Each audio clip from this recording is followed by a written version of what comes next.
Out of Exile originally was a short film that we did in 2019 for the 48-hour film challenge called Prone to Violence. And you got up and spoke, and I thought this guy's a real prick. What made you decide you wanted to do this movie? I think the movie's marketed wrong. When does Wilson get to shoot a cop car? Let's go. Hell yeah. I'm gonna go after Peter Greene. Drink a bullet for me, but don't take one. Hey, Adam, you want to be in my movie?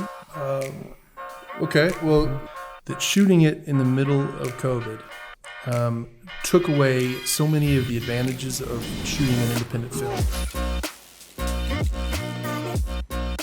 All right, what is going on, everybody? So welcome to Be Prank Podcast, episode 19. Today we have a special guest. Today is my first double guest on one episode, and Kyle Harris and Adam Hampton. Welcome to the show. How are you guys? Great. Thank you, sir. Yeah, it's good to be here. Yeah, I mean, it's kind of a surreal moment for me. Like, I haven't seen you guys for a long time, like 8 years, and probably close to 8 years. About that, yeah. Yeah, and then I know you guys have just released a movie. We're just gonna go dive into that. But I just watched Out of Exile, and then saw you whole time, and then watched the movie actually 2 days ago. And then you're the director of the movie, and then having that on the show, it's kind of like, oh, I got a movie starring in my podcast. How do you feel? How do you guys feel to have a movies out? Man, it's fantastic. I mean, really, I think Kyle and I talk a whole lot about the spirit of the thing and why we do it, and it's really important. I think not only to tell your stories, but also to have those stories heard. Like it's a relationship with an audience. So you can be the world's greatest porch guitarist, but if nobody ever shows up at your house to listen, it's sort of the tree falls in the wood and nobody gives a shit type of thing. Can I say that? Yeah. You can curse or whatever. Okay, so, but so it's, you want to get that closer to Mike though, say shit, But no, so being able to have it realized and see it on a screen, all the hard work and stuff, it's beautiful, man. It's really beautiful. So did you got casted before the script or like after the script? How was that process?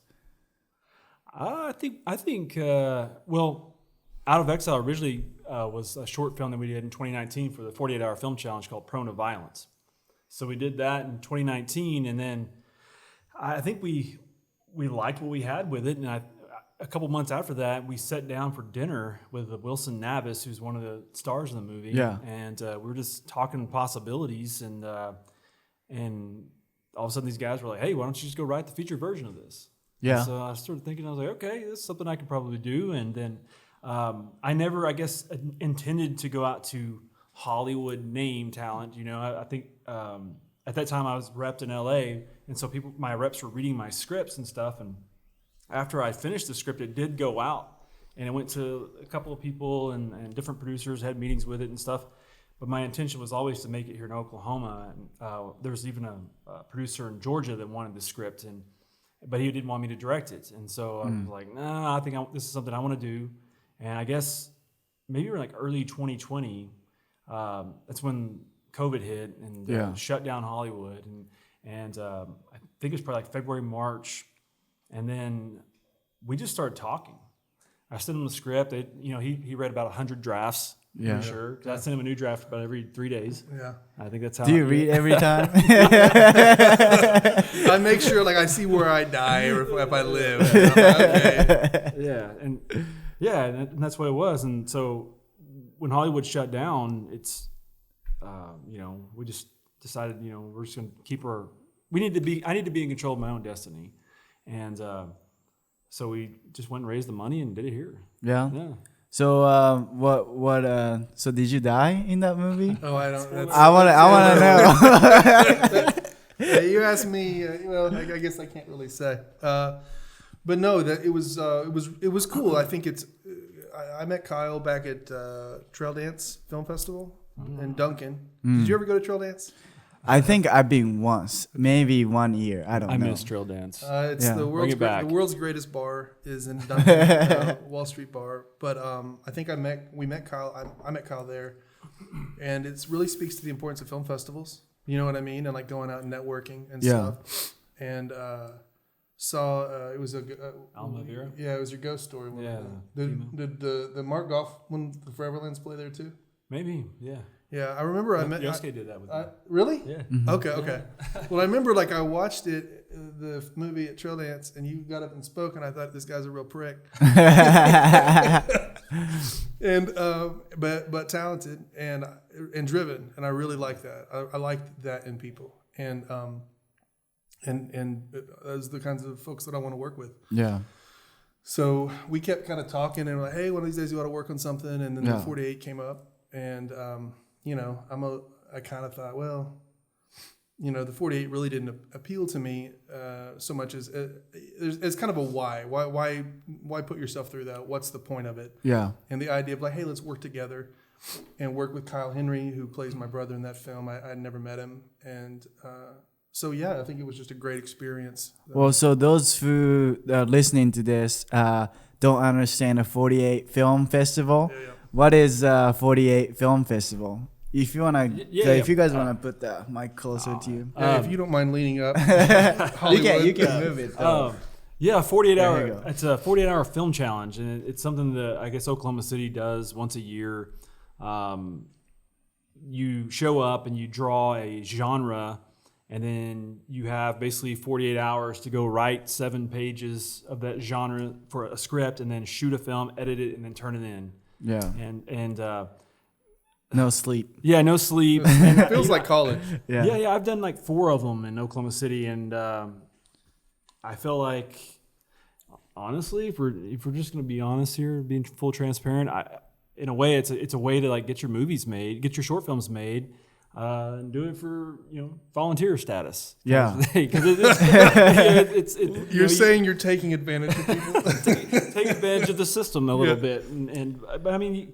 You got to do whatever you got to do to get your movies made. You got to fight for it, right? So it's but yeah, I mean, I learned a lot on the 48s because it keeps you learn how to write a script fast, like a beginning, middle, and an end, and then you have these deadlines that you have to hit, and that's sort of how it is. And when you make feature films and you're dealing with distributors and you have tight shooting schedules, like Out of Exile did, so it helps you to be able to move. I mean, 48-hour film festival, I see from experienced guys' perspective, it's yes, you can get a crew and stuff for free and experience.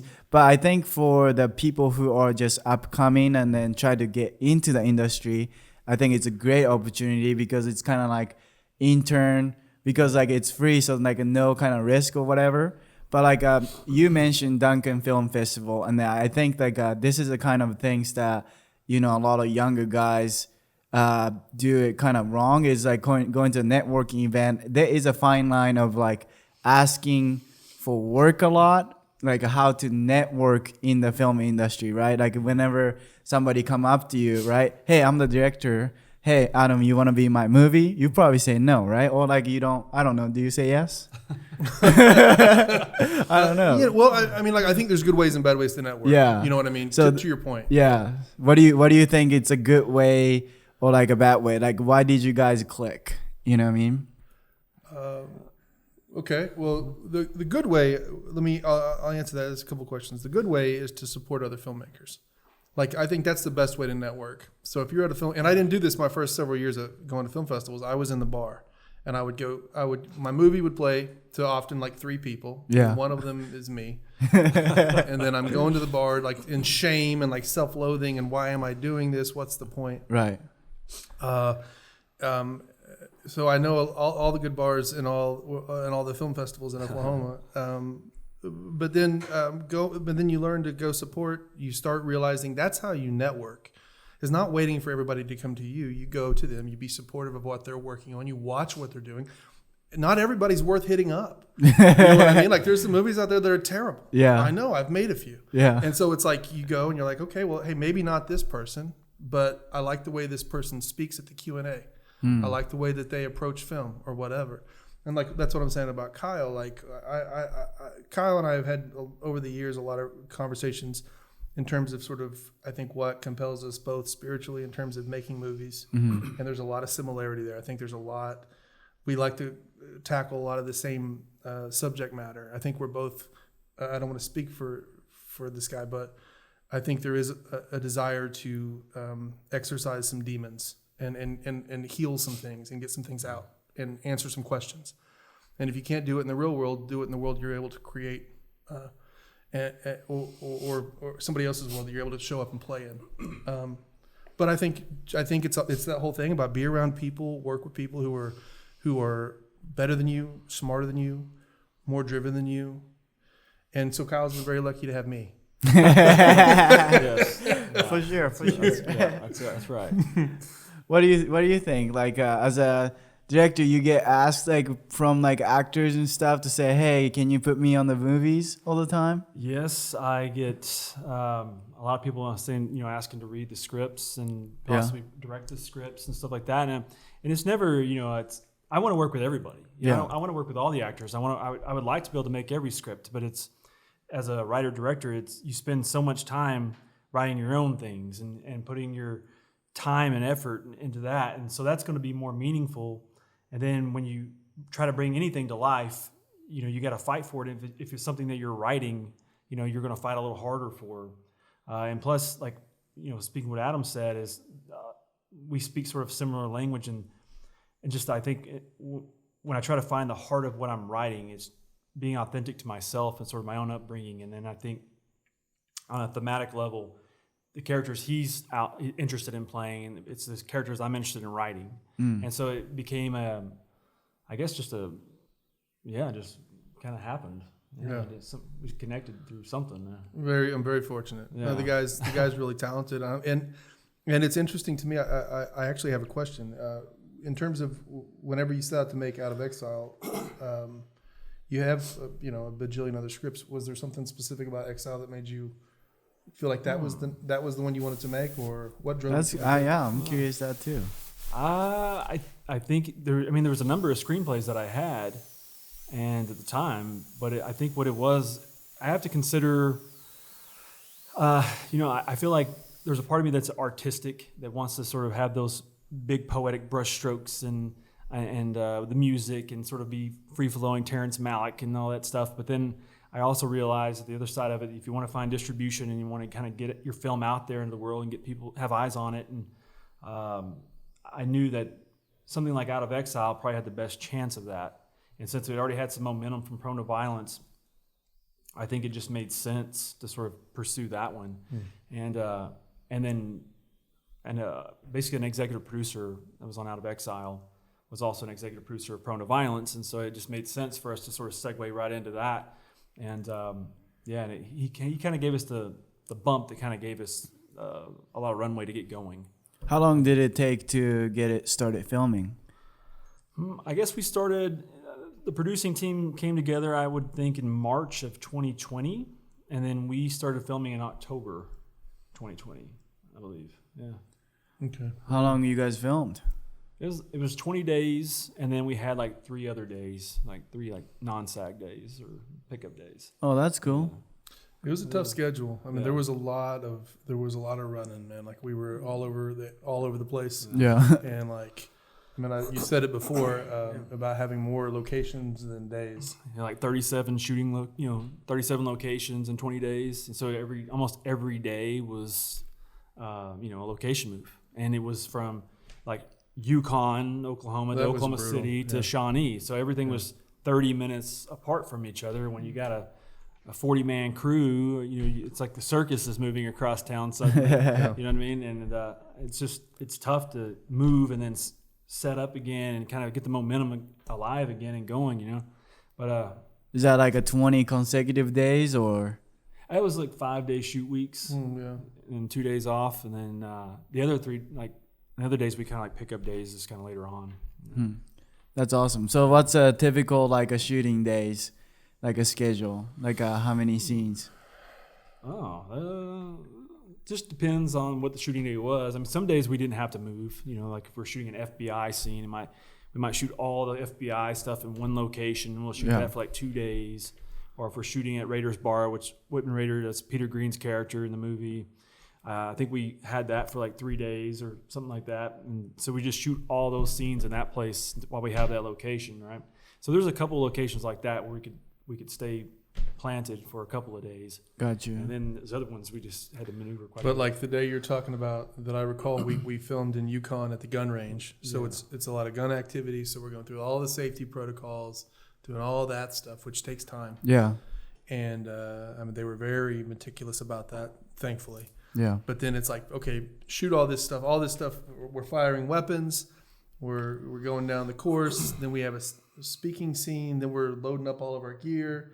And then we had to jump and go to some joint in Shawnee. And then I think we jumped somewhere else in Shawnee that day. Yeah, So it's 4 like places. it was just hitting the ground running. I mean, Yeah, that's where that yeah. 48-hour video race, like sort of that momentum, or that not momentum, but that sort of enthusiasm and that drive. Yeah. Yeah, like what he's saying there is we would have 3 locations, if not 4, in one day, and it was just a really small scene, maybe in one place. Yeah. That was only maybe a third of a page or whatever. But we would get there and we have 2 takes. Yeah. That's it. Like Yeah. set up, 2 takes, roll, do it again. Camera's still rolling, cut. We're moving on. Yeah. So it had to be, very like we had to get in there, block it, very strategic like, and then just shoot the scene. The thing about Exile to me, I hate asterisks when it comes to movies. You know what I mean? Like, oh, well, it's low budget, or oh, it's this, or oh, it's that. I like it's either good or it's not. You know what I mean? Yeah. Now I can gauge my anticipation or expectation of a movie based on maybe what I know about it. Yeah. We do it all the time. If Harrison Ford's in the movie, I have an expectation of what I'm going to see. Yeah. Kevin Costner, so forth. So I don't like asterisks, but I will say that shooting it in the middle of COVID took away so many of the advantages of shooting an independent film. Because like when you're shooting it independent in Oklahoma, folks that are supportive are like really cool as hell. Yeah. You know what I mean? So locations are cool. A lot of times extras are cool because they're just like, oh shit, cool, I'll come be in a movie. Right. I mean, I'm calling up every cousin I've got. Right. And they're like, they're pumped to show. They're pumped Yeah. to come hang out. For sure. You were on Rough Cut. I mean, Yeah, you yeah. came to and it was just like, hey, can you show up? We'll feed you some Little Caesars. Yeah. And that's not the top of the line pizza. Yeah. No offense to Little Caesars. That's not a sponsor, but like, you're like, how can we put this together? And there's sort of that freewheeling sort of spirit of indie film that COVID knocked the shit out of. So aside from all the pandemic repercussions and how scary it was for a lot of people at the time, and then all of the sort of the hopscotching we're having to do in terms of testing and all that stuff. Like you're not nearly as flexible as like, hey, do you think you can come PA? On Right. Tuesday, we're down a person, or could you show up? And people that you can normally call favors on. Right. Like, hey, nah, you got to go get tested. And you got to take off work to go get tested because it's Tuesday and it's the 2-day window or whatever. Damn, so yeah. it was like all of that stuff, man. Like, to me, I don't like asterisks, but I will say that it makes me really appreciate what was done. Got Yeah. you. And I appreciate the way that it was able to be put together without those benefits. Because it was like a lot of the benefits in indie film we didn't have. Yeah. You know? I mean, honestly, like I was watching, it's like, I know you guys are going to come in. So like, I was like, man, I got to watch it. I mean, I was seeing it on the Facebook all over the place, that you guys' movie poster, and I wanted to watch it. And then I pull my phone and Googled it, and then YouTube came up. So I just like rented it or whatever. And then I started watching on my phone, and then I was like, maybe go to bed and then watch it. And then like 20 minutes in or something like that, man, this is good. And then I went back to a living room and then put it on a big screen. Okay, Nice. this is a good quality too, you know what I mean? Because Nice. like an expectation, right? Like an indie film and yeah. all that kind of stuff. And then, okay. And then I didn't go sleep, I watched it and I wanted to ask, like, did you die or not? But so like you asked Kyle, but like, I thought that was a great movie, but what made you decide you wanted to do this movie? Like you asked him, right? But you're an actor and you have different, opportunities. So then what was, Oh man, I mean, like really, I love the script. I think the movie's marketed wrong. Okay, and this is no offense to anybody because it's nice to have my stupid face on a poster, but it's marketed and promoted like it's an action film or a crime. That is kind of, And to me, that's not what it is. It's not how I read the script. Well, the director is over here, so marketed wrong. Yeah. No, No, to me, it's the themes that drew me to it, the family aspects of it, the idea of redemption. It's really a character study to me. Yeah. Now, and that's not just my ego talking, because it's my character that we're talking about. But to me, I saw that as really a drama with these action elements and crime elements. But it's not really about. It's not a crime film because yes, it hits all the notes of the genre. Yeah. Yes, we've seen One Last Job. We've never heard that before. Oh, okay. There's two brothers. One of them's an asshole, and the other one's trying to do good. Yeah. We've seen that before. Yeah. We've seen a lot of this stuff before because that's the genre. It's the same thing. If I set out to make a superhero movie, Yeah. there's going to be expectations, and I'm going to hit 5 or 6 beats that we've seen in every. And I love superhero movies, man. Yeah. And I wore my underwear on the outside of my pants. Yeah. But but you're going to have those expectations, and so like. When I see some response to the film about, oh, well, this isn't as good as Heat. Well, no shit. You know what I mean? Not only are we not De Niro, Pacino, and Michael or Mann $60 million in 3 months. But like to me, this is really about a character story about redemption, and you could take out the crime element almost, and just have this dysfunctional family and the generational trauma and the abuse and all of those things, and that's compelling to me. So when I read it, I love the character. As he said, he writes characters that really do speak to me about, what's the role of masculinity in the modern American man? Right. What is a good dad? What is a good brother? What is a good man? What is a good person? Right. What is the dream? What is the American dream? What's the cost? The failure of parenthood. The failure of parenthood. Can you make up for that? Are we savable? All those things to me are beautiful concepts. They just happen to rob banks in this motherfucker. Yeah. You know what I mean? Like that's not, to me, it's not like Ocean's 11's about the heist. How are they going to pull it off? Like in this movie, I don't care. Right. You know what I mean? So, I thought it was a great script. I wanted to work with him. I wanted to work Kyle Henry, I think's fantastic. Wilson Novice is fantastic. And this is early on. And then he starts dropping Peter Greene, who I'm a giant Pulp Fiction fan. I love Judgment Night. I'm like, Peter Greene? You Danny boy? I've got a House of Pain tattoo. Yeah. I was like willing to rub his feet. Yeah. So it's like you're starting to throw these people in there, man, and it's like, please. Yeah. Like Peter Greene, we got Peter Greene, but there was a conversation it was probably maybe in spring of 2020, and I went over to Adam's house, and Kyle Henry had came over, and we were sitting around Adam's fire pit, and then we were just standing there, and there was a moment of silence, and we were just kind of reflecting on the fire, and then I remember, I think Adam asked, he was like, so who are you going to get to play Whitman Raider? And the antagonist in the film. And I was like, I'm going to go after Peter Greene.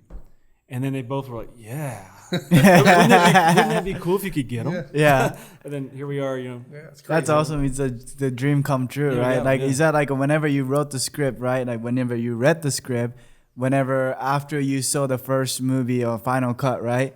Was that the same? You vision it first, or was that kind of different? Or I always wonder that, because sometimes whenever I make like commercials or YouTube video, like even like a short film or something like that, I have something in my head. It's always like 50% close to what I vision. But I don't know. What about you guys? There's three versions. Always 3 versions of the movie. There's the version you wrote that you visualize in your head. Yeah. And then there's the version that you get on set and you realize that because of restrictions, time, COVID, financing, whatever. Yeah. There's just I don't know. I lost my train of thought. Well, it's like what they say about the truth, right? There's like what you think's the truth, what I think's the truth, and then what's real. I mean, like, what was really cool about it to me was I didn't know what to expect from a lot of the actors. I expected a high quality. So don't read it as like me saying I didn't know if they were going to be, if Kyle Henry's going to be slobbering on himself and unable to speak. Yeah. I was curious to see how. I mean, his eyes, though, like, he kind of did that on purpose. But it was really cool to see. I got the best seat in the house in terms of the actors, because there were a lot of locals that really stepped up and really, really brought it and surprised me and challenged me, because I get to kind of, as the lead of the film, I get to sort of encounter everybody. You know what I mean? Yeah. It's my job to sort of anchor all of these other really, really colorful performances. And so like you get Kyle Henry, and we didn't rehearse. We really talked about the characters, but we didn't spend a lot of time really breaking down scenes. Yeah. We just trusted each other, trusted him. He trusted us. It was all that whole thing. So then you get in it and you're like, I don't know what he's going to do necessarily. Right. You know what I mean? And then you have people like Peter Greene or Haley McFarland, who I've never worked with. Yeah. You know what I mean? So they're flying in. Yeah. I'm saying hi to Haley. It's nice to meet you in person, because we Zoomed a few times. And then she gets on set and she breaks my heart because she's got so much ability. It's just it's crazy. Haley's she plays my daughter. Okay. Or Peter Greene, who like comes in, and it's like there was a moment where I'm the first thing Peter said to me, he insulted me. But then the first scene we had, and he was being funny, I think, and also maybe like, I don't know, sort of peeing in my backyard, right? Marcus territory. But like I remember sitting at the bar, the first scene I have in the movie, and he looked at me with like those Peter Greene eyes. And I literally had to stop myself and be like, okay, enjoy this moment right now. Yeah. Because he's intimidating as hell. Mm-hmm. And he was in Pulp Fiction and Judgment Night. Right. I mean, training, just a badass. Yeah. And like you're feeling it, because it's like this dude's charisma is like, he's got more in his toe than I have my whole body. Yeah, he's a pretty intense guy. Yeah, very intense guy. Very passionate actor. Yeah. So it was really, so to me, it was like I had the script, but then it was, what was really fun about it was like not knowing from day to day what it was going to be like, because everybody was so...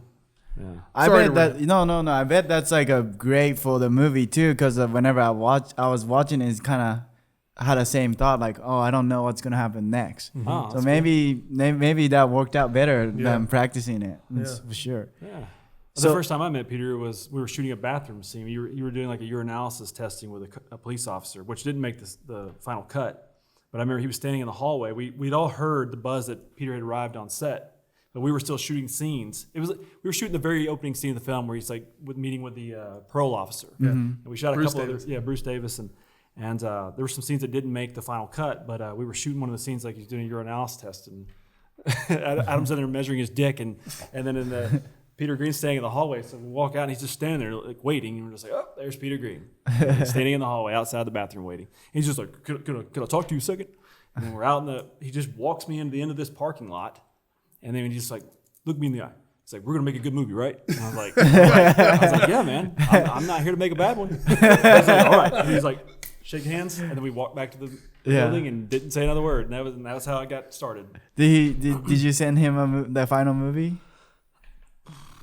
No, I did not. But he's gonna have to pay for it. He called. He called me on my birthday, and because Danny Boy had sent him the trailer. And he was impressed with the trailer, so he liked what he saw, and he called, and he's like, just happened to be the day we were celebrating my 40th birthday, and so it's pretty exciting to get a call from Peter Greene on that day, and hey, I like the trailer, man, happy birthday. He's crazy. He's like, drink a bullet for me, but don't take one. I was like, all right, Peter, thanks, man. What was the process like to get him on board in the movie? I think looking back, it was easier than I thought. There was like one little bump in the road, and that was it. But for the most part, I just reached out to his manager, Greg, sent him an email, and just said, "Hey, I want Peter Greene for my movie. This is the script." I think it was a couple of days later. He wrote me back, and he's like, "Well, I need to know a couple more things, like what's your shooting schedule, how many days you need them, what's the budget." And then we just started negotiations, and next thing I know, he's like, "Oh, once we kind of figured out." Okay, this could work. Yeah. He's like, Peter might reach out to you via email or whatever. And so I was just waiting for an email that I didn't know was coming. He doesn't look like he does email. No, he does not do email. No. And my phone number was on the title page of the script. Yeah. And so I remember it was like a Saturday or Sunday afternoon. I was just sitting there with my girlfriend watching TV, and the phone rang, and it was just like New York, something, New Jersey or something number. And I was like, that's interesting. So as soon as I answered, I knew who it was. Yeah. And he's like, Kyle. And he just had this commanding voice. You've heard his voice before. And I was just like, uh-oh, it's Peter. And the next thing you know, I'm like, I get up and I just walk right into the bedroom, and I'm sitting on the side of the bed, and he didn't want to like say, hey, nice to meet you. He jumped instantly into like asking about the script, about his character. Yeah. And he's like, what did he ask? He was like, so tell me about Radar. And And I was like, first of all, it's Raider. He said radar. Yeah, he's like, tell me about Radar. I was like, no, first of all, his name's Raider, Whitman Raider. And then he started going in like just some questions about his character. And he's like, who does this most resemble? He's like, I feel like it's like this. And I was like, he's a Whitey Bulger. And he's like, oh, I get it. I got you. So he's like an informant the whole time. He's, spoiler alert, but basically he's just running his own show under the scenes, but under the guise of the FBI, and watching him, but letting him sort of take out the competition in a way and stuff like that. So when Gabe comes out of prison, he falls back in touch with him, and they start doing these jobs again. It's like everything's good until brother screws things up. Yeah. Because he kind of tells the audience in the very beginning, he's like, FBI is going to be on my ass over this. He's like, and let me tell you, if you push me against the corner, I'm gonna get you. And so in a way, he's like already like warning Gabe that this is going to happen. And so I try to like plant seeds like that all throughout. Yeah. But yeah. Well, that's thrill, right? Like the people like Peter who called, and it's just like, and then I was curious that after making this movie, and then you have to do the distribution, right? Yep. And then whenever you start making like a short film or whatever, like it just not go anywhere, right? You don't make any money whatsoever. Right. What was that process like to get it on the, YouTube distribution? Yeah. That one was a little different. We didn't know what to expect because we didn't have a distributor before, we finished the film. Honestly, it's we just tried to make a good movie and then try to take it out to people and see who, Jacob Snalvo, our producer, he just did the movie Agnes. And so he had worked with XYZ, who is a sales agent for the film. And so one of the guys from XYZ looked at our film and just within like a week they were on board. And they're like, hey, we want to take this out to like AFM or something. And so they took it out. And then we got word within like maybe a few months, Saban was interested. And all of a sudden these other people started coming on making offers, but Saban kept, they kept upping their ante there a little bit with us. And so we ended up going with Saban Films. And they had a deal with Paramount. So. Oh, nice. Yeah. How long so you've been doing this movie stuff like for 8-9 years? How long you been doing this? Oh. Like acting stuff? Yeah, I don't know. I don't. Like my question is kind of like you guys have been doing this a long time, long time, right? Like it's like whenever you guys started from a student or like a passion project, and now in like theater and then like all the distribution and stuff. Like, is that something? Whenever you guys started, was that something the goal, or like was like a grind it out but just keep doing it, making it better every time, or like what? Like right now, how did you why did you started it, and then like what? I guess what's the goal? Both. I think I knew that it was going to take time. You always wanted to have a movie in the theater. Yeah, I don't. I don't make films to try to win Oscars. Yeah. I don't make movies to read comments or get critics' choice awards or anything like that. I just make movies for me. But I guess the goal is always just to make movies. I always felt like there's stories I needed to tell, and there would always be movies I would watch in theaters or watch at home and connect to and think to myself, oh, I can do that. And I kick myself. I always say sometimes I'll watch a movie and then afterwards I'm like, why didn't I write that? I had a similar idea. And so it was an accumulation of watching movies and reading books and all this stuff, and to a point where I was like, I can't not do this. You know what I mean? I have to do this. Yeah. And then once I started, I just, you make a short film with no money, you do it in your house with a small camera, you put it in a festival. No one's going to watch it, right? You don't think that, but then you get a nomination.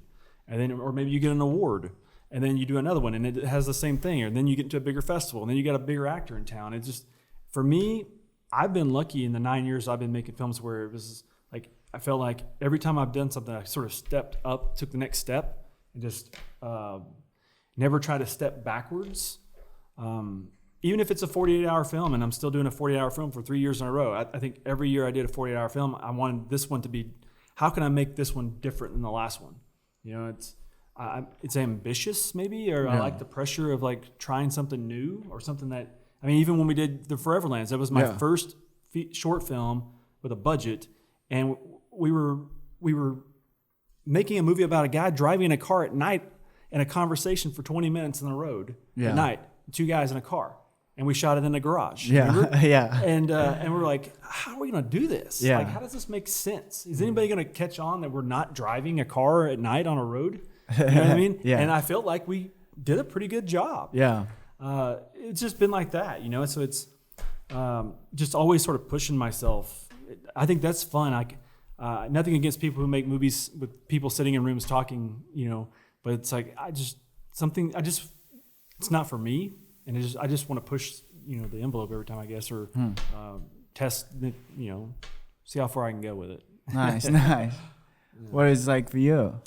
Yeah, man. I mean, I think he says a lot of truth there. I think I kind of see myself as a bit of a journeyman. Like, I didn't go to college for it. You know what I mean? I didn't know I knew that I wanted to do something. Yeah. I didn't know what. And so then, like, my senior year of college, I was on a full ride for English, and I realized I didn't want to teach. So I started doubling up on classes, and I started taking mass comm classes, right? So I wrote a script, and all I'd ever done is short stories or tried to start a novel, that kind of thing. And there was something about the collaborative aspect of, like, hearing somebody read my words aloud that turned me on. It was just like literally sexually aroused. No, but it was like the idea of this shared thing.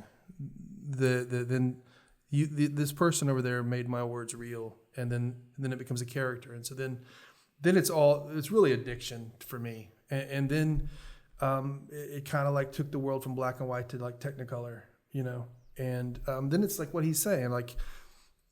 It's about thresholds. I don't think there's a mountain. Like, I don't think you ever make it. Yeah. You know what I mean? Yeah. So it's like, okay, first make something, write something or make something. Yeah. Okay, and it's probably going to be shit, but you do it. Yeah. And then you're like, okay, now what? Okay, now make something good or better. Yeah. And maybe it's shit too, but it's better. And then you're going to get into a film festival. Cool, because you're going to get rejected a lot. Okay, you get one, you play. Maybe it's to a full house, maybe it's to you and your cousin, whatever. And then maybe you win an award, and then maybe you get a feature, and then builds momentum. And it's just climbing. You know what I mean? And it requires balance. I think life requires balance, and there's a balance between, and we were talking earlier about your fighting and all of the stuff that you do, and that the same traits that apply or that make someone good at one thing apply across the board. You know what I mean? Like, I'm a Christian, right?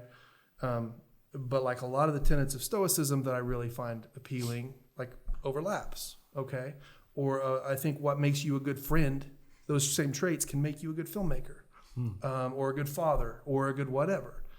And I think there's a balance needed between, hey, you're good enough, and you can get better. Yeah. You know what I mean? And if you're too much one or the other, if you've got some inner voice, whether your parents or your childhood or whatever has made you feel like you're never good enough, then that's going to be a deficit that's a hole you're never going to fill. Or you're going to have to really focus on filling it. Yeah. It's not going to just happen. You're not going to achieve it. Yeah. It's got to pursue stopping that. Yeah. But then the other thing is, I think whenever we think we're good enough, oh, you're perfect the way you are. No, you're not. You can always get better. And to me, like, when I'm down and somebody says you're perfect the way you are, like, please tell me that ain't true. Please tell me there's hope for me to evolve past this.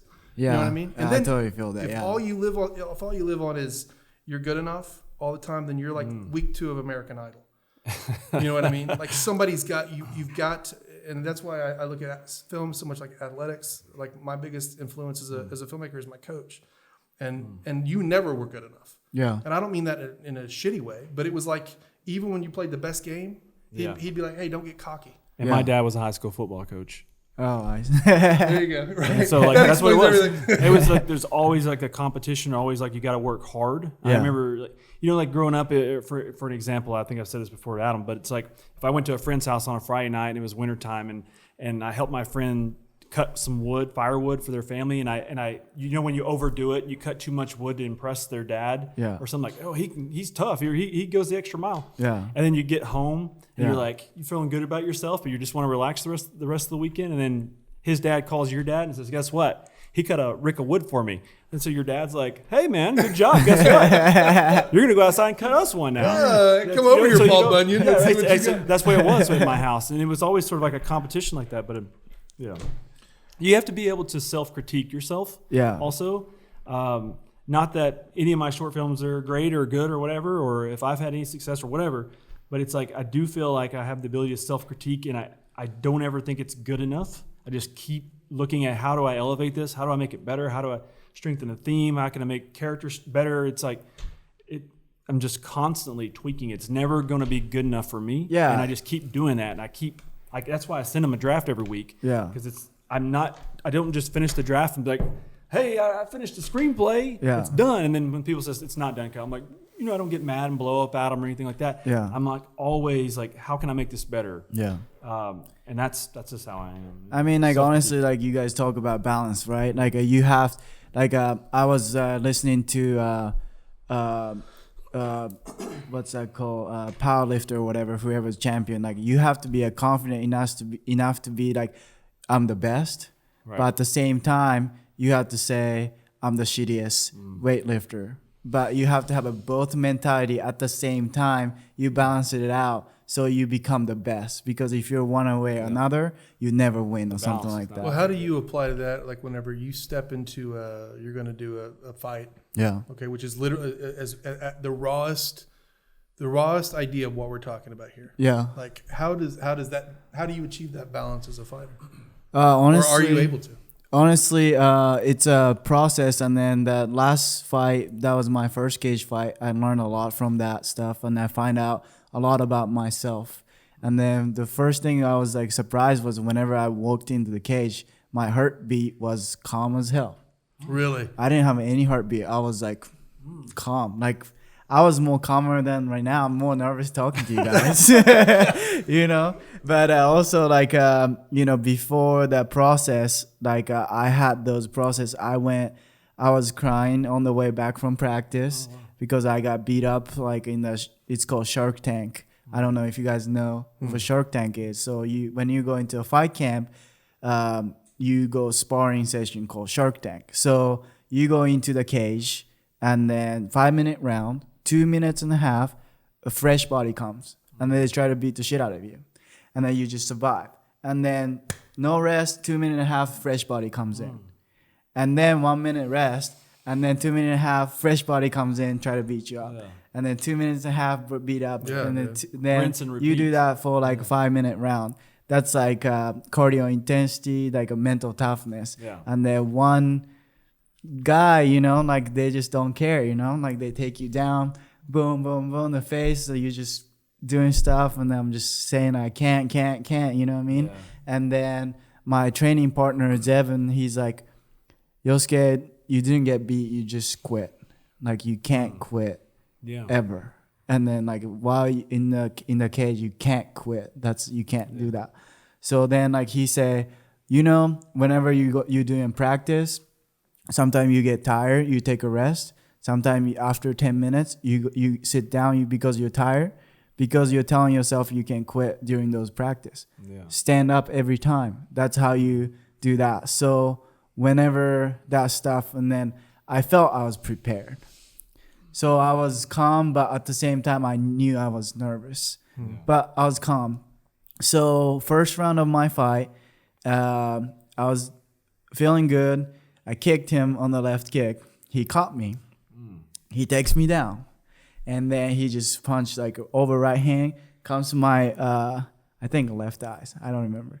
But left eyes caught, and then like I just go, and then like it's the first time in my life that was like harder than any hit I got hit by any high school kids I fought with or whatever. Really? It was like a real things. And then I went off to like a dip to white. Like I hear those movie like keen sound, right? Yeah. Really?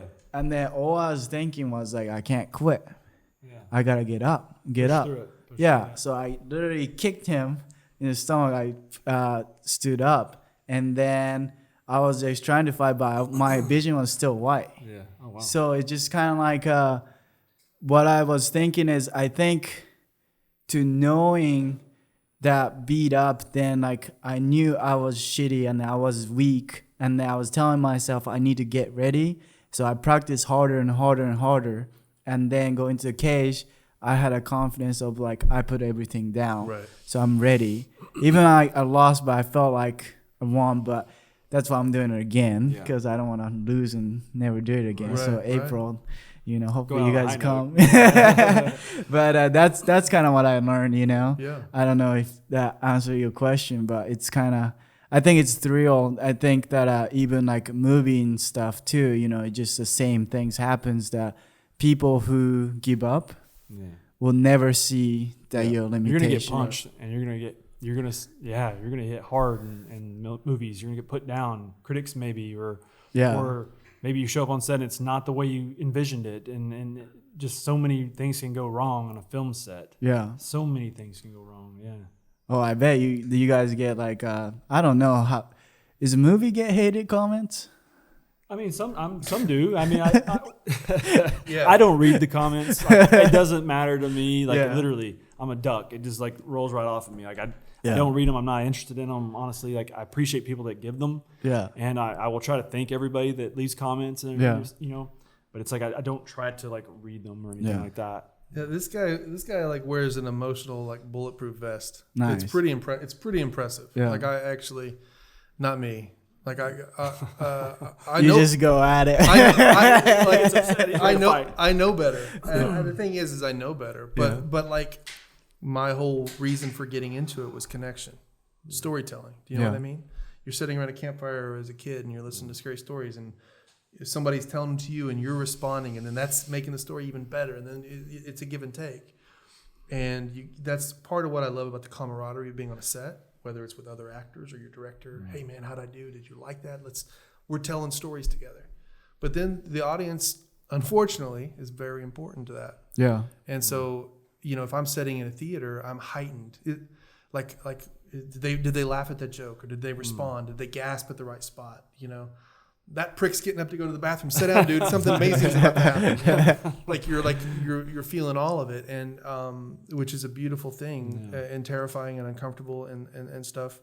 Most of the good things are all of those things, and so then like you have to remind yourself, this guy who's I went through 2 months of training with an armorer and ranger. Oh, that's good. And a guy that I trust. So when Johnny Call of Duty on YouTube is saying I'm holding the gun wrong, I'll go ahead and stick with my guy. Yeah, you know what I mean. You go ahead and knock him out in your mom's basement.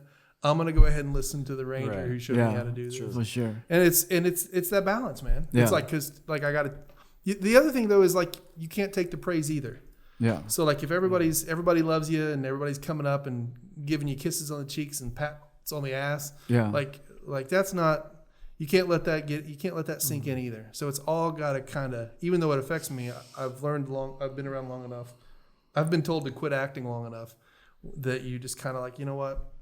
I hear you, but I'm going to keep going. That's awesome. Yeah. I mean, like talking about balance, it's kind of like a life subject for me right now, because since I'm in the fight camp right now. So it's like, I have to train hard, and then I have to work, and I'm doing the YouTube stuff, and then like any other aspect of my life kind of have to take a backwards and like a little bit sacrifice and like a relationship and such or whatever. Yeah. And then it's kind of movies, kind of same thing, right? Because you do a pre-production, and then whenever you guys are shooting, it's just the only thing maybe in your head, or like you have to work 12 hours a day and all that kind of stuff, right?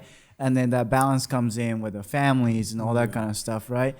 How do you guys do that? How do you guys balance out from like such a hard work? I know you guys are doing the good things for your life, right? But like your significant other and family that's not really their stuff. Right. So how do you do that? Okay. If I've had any success in this, which I haven't, I've been lucky. Yeah. I have the ability to think about my stuff nonstop. I go to bed with it. I'm thinking about it all day long. I wake up with it. I wake up in the middle of the night and I'm thinking about it. I'm always working, right? But luckily for me, I have had someone who supports that journey, and that makes things definitely a lot easier. Yeah. Did I answer the question? Yeah. It was a short version. Sorry. Listen, man. I mean, like there used to be a phrase, film widows. You know what I mean? Like wives and girlfriends, and it goes the other way. Husbands of filmmakers, of these folks that are have to sometimes sit on the sidelines while you're in pursuit of your journey, and it is a sacrifice. I'm fortunate. Ange and I have been together for a long time, and I met her at the time that I started kind of getting into filmmaking. So, she's been there, and it's been hard, and it's caused problems and stress, and I haven't always prioritized it correctly because I'm pretty obsessive too. Like I think maybe, and I say this with humility, the only person I've ever met that's more driven about filmmaking than me is this guy. I think that the only person I know that bleeds it as deeply is that's part of my respect for him. You have to have a healthy obsession for this business. Yeah, I think it has to live inside of you all the time. Yeah. Yeah. I'm fortunate. My wife, her family was from the circus. Oh, nice. And so like whenever they lived on her mom was like on the trapeze and did stuff. Her uncle was a lion tamer, all these things. So whenever like Ange would go to them or her mom and be like, he's out again, he's working it. Her mom got it. She got showbiz. Now it's different, but it's still that calling. We're still howling at the moon. Yeah. So I've been very fortunate to have had her patience as I try to navigate that, because it is. I mean, like when you're filming. Yeah. I mean, I'm growing out my hair. I'm out doing pull-ups in the yard at 3 a.m, or he's over at my house, or we're all hanging out and like really focused. And I'm very fortunate. You have to. I wouldn't be able to tie my shoes probably. You know what I mean? Like she keeps everything going. Nice. To do this, I guess I didn't fully finish what I was trying to say about having all the success, whatever that was. It's just, I think you just have to work super hard at it. It's always on your mind. It's again, it's a healthy obsession. You're always thinking about it, and you got to have people that support you on your journey. And I think it's part of building your team, and having Adam to always talk to about projects. If I have a project I want to pitch, it's like the first person I usually go to is Adam, because I think we understand the same sort of storytelling aspects, and it's just having that team. Again, building the team. Like when I first started, Austin and Colton Warren, you remember the Warren twins? Mm-hmm. Those guys, they've been with me on everything I've ever done, and they're my editors, and they were cameramen in the beginning. But it's like, when you find people that understand you and they support you, and they're good at what they do, and you support them and what they're doing, everything will kind of grow and together, and just good communication and the ability to work hard and trust them, and they trust you, and I don't know. Yeah, no, I think that's crucial. I mean, because and I think that also we get that because I've got Outsiders Productions. And me and Jason Alexander came up together, Kenny Pitts, I've known him forever. Chad Beard, Matthews. Yeah, I saw that. Everybody was in that movie. Yeah. Everybody's you got to bring your brothers back. Everybody's in the movie. Yeah. So you've got to surround yourself with people, man, whether it's fight camp or whether it's what you're doing here. Yeah. You've got, what I love about filmmaking versus writing stories, novels, or whatever, is it's so collaborative. And you are what's the quote about you become an average of the people you hang out with the most. Average. So hang out with people who challenge you. Hang out with people who are better than you. You know what I mean? Who are going to push you. Yeah. You know what I mean? If you're the toughest guy in your fight camp, you're in the wrong fight camp. Yeah. You know what I mean? If you're the motivator, I'm definitely not. But you know what I'm saying? Yeah, because exactly. then it's dude, you raise your game. Yes. You know what I mean? Yes. And in the most animal world way possible. Yeah. And it's the same thing with being on set, man. When you're hanging out with these guys, because I've had Outsiders forever, and those guys are my brothers. being able to jump on with this, and man, you know, you're working with some of these actors and the local guys. Yeah. You know, Wilson Novice, Kyle Henry, Jacob Snobel's one of those guys. Yep. Like, they raise your game. Yeah. Like, you can't show up and like, hey everyone, I was in the 48 last year. Like, Yeah. nobody gives a won, shit. yeah. Get to work. Yeah. Like, prove it. And I love that. Like, Yeah. I want to prove. I want to be like at that contest every day. You know what I mean? I mean, shout out to Wilson. You know, I mean, like, I've known him for a while too, and then like I've seen like his stuff before. His acting skill was like the roof. Oh, like dude. that was Ryan Merriman actually. Yeah. I was sitting we were at maybe at Dead Center this past summer, and I was talking to him in the lobby, and I'd asked him, I was like, hey, who's your favorite character in this movie? So Adam probably doesn't need to listen to this, Yeah, but it sounds like this is gonna be bullshit. but he's like, you know what? I really like Marcos. I really like Wilson's character. He's like, there's something lived in, and when he talks, he's like, I believe it. Yeah. And I remember the moment we found the character. You know, we remember when we found that because when Wilson first got the script, and I love Wilson. I've worked with him on like Los Americanos and Prone to Violence, and when he first got the script, I remember we were talking, and he's like, man, when does Wilson get to shoot a cop car with a machine gun? I was like, Did he say it in the third person like he's The Rock? sorry, Wilson, love you, man. But I remember him having a conversation with me about. He's like, we should have some more shootout scenes and shoot up these cop cars, and I remember I was like, well, no, let's just talk a little bit more about this, and let's find the heart of this thing. And I remember we were just doing a reading at his house or something, and I remember he had told me previously. I went over to pick up some schematics or something from him, and he had talked to me about his dad and about him and his dad had this business, and that his dad had to go back to Costa Rica, and now he was here and he's doing all the work and he's sending the money back to his dad, and he got emotional. And I was watching him. I've never seen Wilson break down. Like, and I never saw him kind of get emotional. He's always got that guard up. Yeah. And I saw it. And I remember when we were doing a reading, it was me, Adam, Kyle Henry, and Wilson at Wilson's house, and we were reading script. And I think I just gave him a note. I was like, you remember what you said about your dad? The where you went to emotionally? I was like, let's go there. That's Marcos. And then he was like, oh, okay, I get it. And so when we had those in the movie, you have those more human moments that way because he can sort of draw on that experience.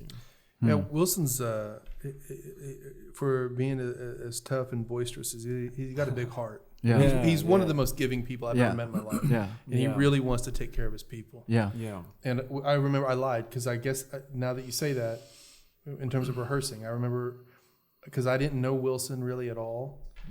And I think that might have been the first time on Prone we met, but we didn't really talk. It was that one day. I think we went to his house, and I remember we were sitting outside and we were reading, and it was just kind of like whatever. But then we went inside, and he and I sat down because you had told me about that with his dad. Yeah. And so we started just talking, and it was like you see this very human side. I mean, this dude he's got a lot of bravado and his culture and all this stuff and his personality because the guy's larger than life. Yeah, the dude is like Hulk Hogan or something. But then like listening to him talk about his family, you see how important family is to him, and it really was. It keyed in on something. He gets emotional because it means something. It goes taps into his core there emotionally. Yeah, for him. and so like shooting the scene, any of the scenes with him. I mean, that was actually his lady. Those were his kids. Oh, really? That was his wife Yeah, and his kids. that was his in the movie. baby. So it was like all. It was all very. Yeah, the producer was like, we can't have the baby on set. There's COVID restrictions. We can't have the baby on set. And Wilson's like, I'm the executive producer. The baby's going to come on set. It's my baby. It's go right. And, so we had the baby That's on funny. Set. Yeah. So. Well, I can see he's saying that. Yeah, but I mean, like this question I do ask for every guest coming to this podcast is that what advice do you give to yourself 5 years ago, right? So who wants to go first? Please. What advice did I give myself 5 years So ago? 2018, right? So that's before you guys filming or whatever. Yeah, I think back then I was just doing short films. But I mean, I guess my goal was always just to keep working hard. I try to produce and put out a short film every year, and then try to write, another short film, but also write 2 features or 3 features and a pilot. So between each short film, I was always writing, and I would always write another feature film or 2 even. And so, I mean, I always knew that, I eventually wanted to get to a place where I could make feature films, and then I had reps in LA, so I also had, obligations to do that stuff and a responsibility to that.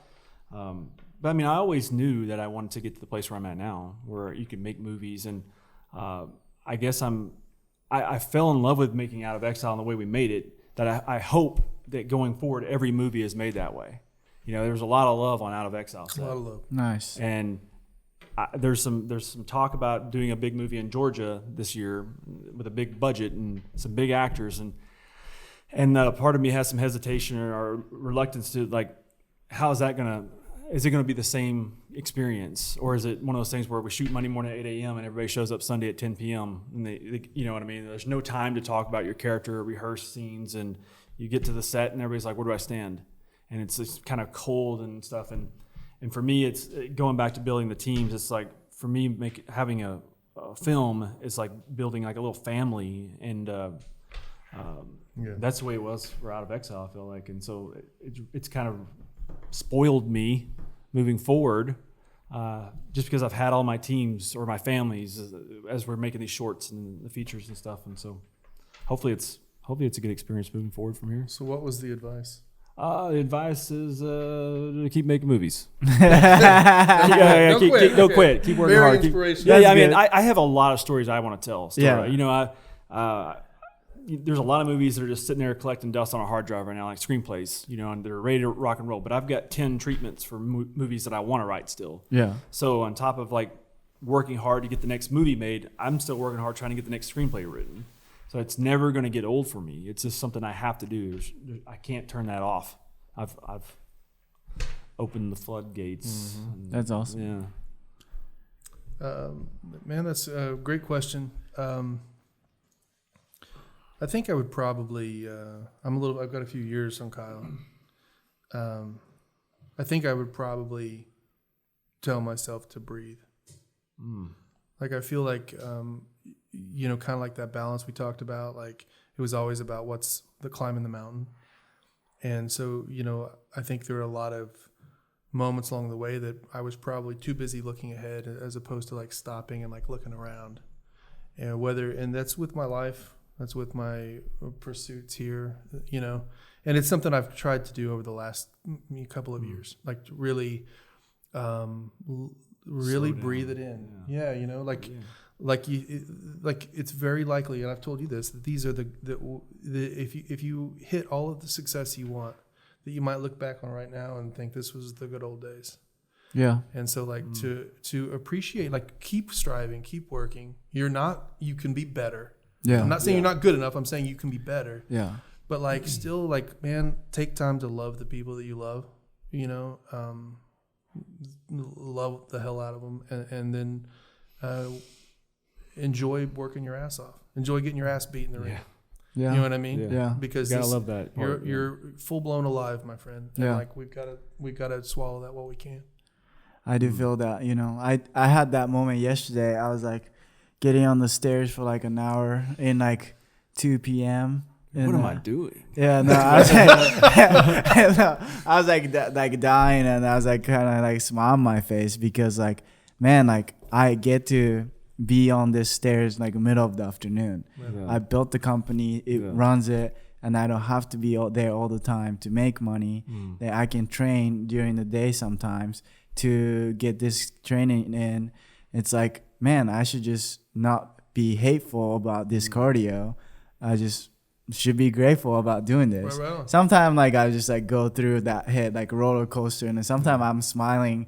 I bet like those like ladies on the stairs think I'm a creep or something because like I'm smiling, sweaty and drenched, whatever, But I think that's what I'm thinking. If you guys see me, that's what I'm doing. Do you struggle like with what Adam was saying there about, slowing down, and like, do you feel like you have put a lot of pressure on? I put a lot of pressure on myself. I do for sure, because of moment I wake up to moment I go to sleep. Yeah.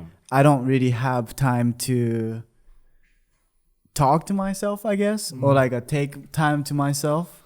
Like I go work, figure it out, go train, come back work. go train and then YouTube stuff, or I go Eat and sleep. go back to office and then edit YouTube, go to bed, something like that. Yeah. That's kind of how I live. So like, and then sometimes I just crash. Yeah. Well, like to me, and what I mean is like appreciating where you're at. Yeah. Like I hack a lot of these concepts off my wife. She listens to all this stuff and reads all this stuff. That's why he's so good at articulating. I steal all of her stuff. But she was talking to me once about, pardon the expression, fuck yeah energy. Yeah. And she's like, I'm like, what are you talking about? You know, because she's got a pretty vulgar mouth that I'm woefully attracted to. And she's like, well, like whenever I say, hey, will you help me do this? You know, I guess. That's not fuck yeah energy. Like, it's like when you're like, let's go. Hell yeah, let's go. You know, like Wes in Out of Exile. Hey, man, I need help. Why didn't you say so? Let's get it. Yeah. And like if you approach life with that and like really apply the discipline to like, you know what, if I'm going to go to the gym, I'm gonna go as hard as I can. Yeah. You know what I mean? Yeah. But like enjoying it. Like I think when I say breathe and like appreciate it, like one, because we've all look what a beautiful world we're living in right now. The three of us are like the three luckiest cats I know. Yeah. And like we got to enjoy it. You know what I mean? And like approach it with that, drink it in, as opposed to like, I don't know, getting stuck in that trap of from 8 o'clock on Monday until 5:01 on Friday. My life is dog shit, and I'm just holding my breath for a Saturday or Sunday to knock down a few beers and like take the weight off my shoulders, man. Live on Wednesday at 2. If you're not living it on Wednesday at 2, like you're doing it wrong.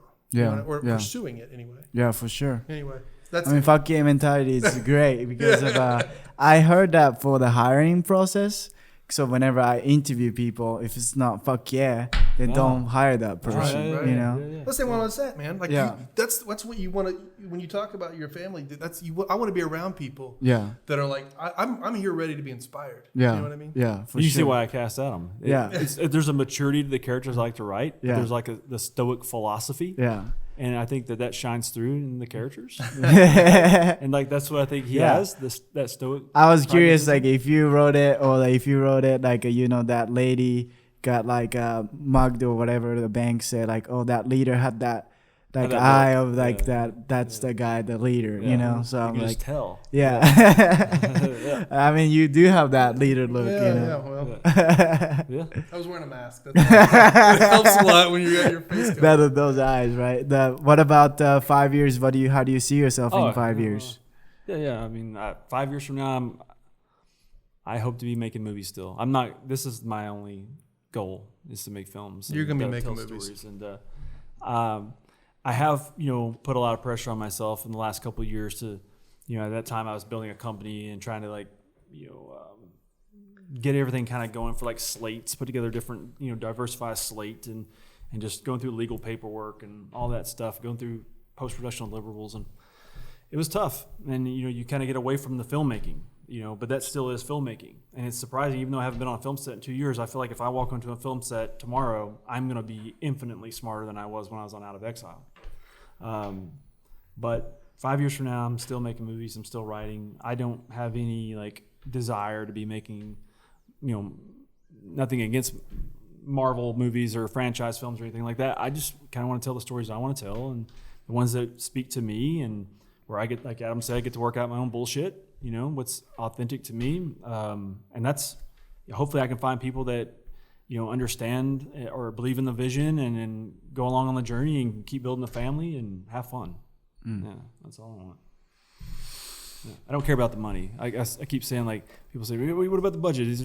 We got to make sure the budget's right. And like making a film, we say those lies like the film is my currency. Yeah. So it's So. I mean, what was the budget for the Out of Exile? Oh, Jacob Snow will cover your ears. Right. Are you allowed to say? I don't even know if I'm allowed to say, but it wasn't like makeup. Like it was $7 million. It was below $1 million. It was below $1 million. I would but stay over right there. 100,000. Okay. Yeah. Okay. That's a pretty good amount. There's a window there of imagination. There's a lot of numbers in between. It was not very big. You're gonna be. Listen, I love films. I love movies. But like I said this the other day about this guy. Like I love movies passionately, and they formed a lot of who I am. But like Kyle's obsessed with movies. So like while I might write them love letters and ask them to prom, like Kyle's outside in their yard with a radio over his head, like playing music at 3 a.m. Yeah. Like, you know, he's kind of intense about it. Yeah, I am. 5 years, man. I hope that you know, I want to still be doing what I'm doing. I love where I'm at. I love my life. Haven't always felt that way. I love who I work with, and you know, 5 years. I hope to, you know, be 5 years smarter, 5 years better looking. You know, I don't know. I don't have a goal. I don't have a goal. You know, I just I want to be, you know, be happy, whatever that entails. That's good. I mean, you're living life then. You know what I mean?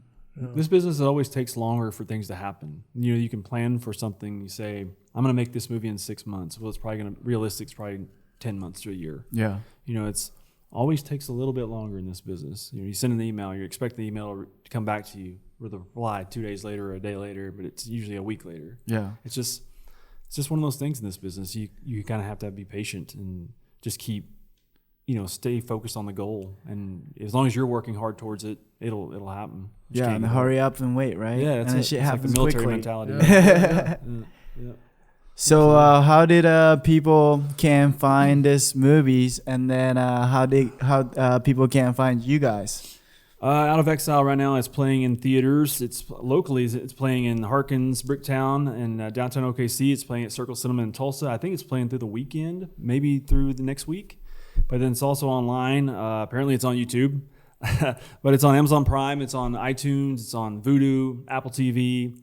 A lot of people have asked, you know, why isn't it on? If it's a Paramount, you know, Paramount Pictures is, you know, producing it. Why isn't it on Paramount Network? And right now it's just for rental or purchase before it goes to the subscription VOD. So that'll be in a few more months. And yeah, for right now it's just domestic. We haven't sold.